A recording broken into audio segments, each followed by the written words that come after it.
Democrats have twice run into difficulties with Latino voters recently, and that is making an existing problem worse.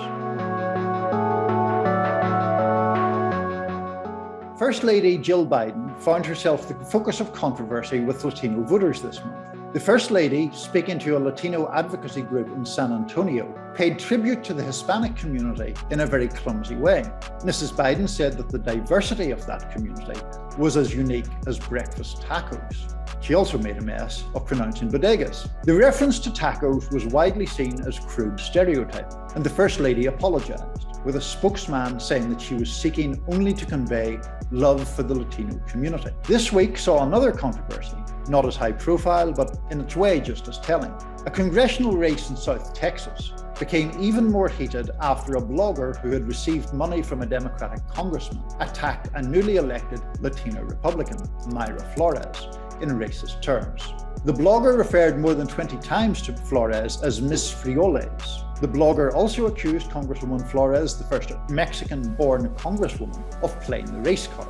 The campaign of the Democratic congressman, Representative Vicente Gonzalez, denied that there was any connection between the payments and the blogger's attacks. Gonzalez's campaign manager told NBC News that, of course, the congressman was against referring to Representative Flores as Miss Frioles or as a cotton-picking liar. But the Jill Biden controversy and the one surrounding Representative Flores have resonated so much because they play into a larger story.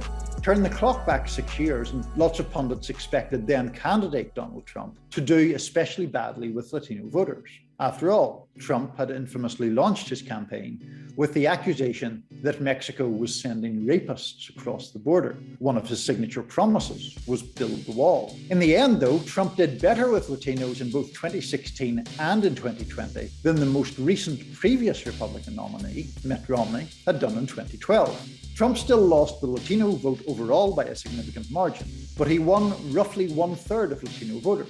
The situation was even more dramatic in certain areas. Trump showed real progress in some heavily Hispanic areas of South Texas, as well as in South Florida, the stronghold of Cuban American voters.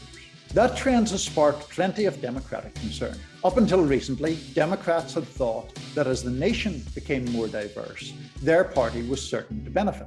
But that is now being called into question. There are a lot of different explanations being offered for Democrats' apparent weakening position.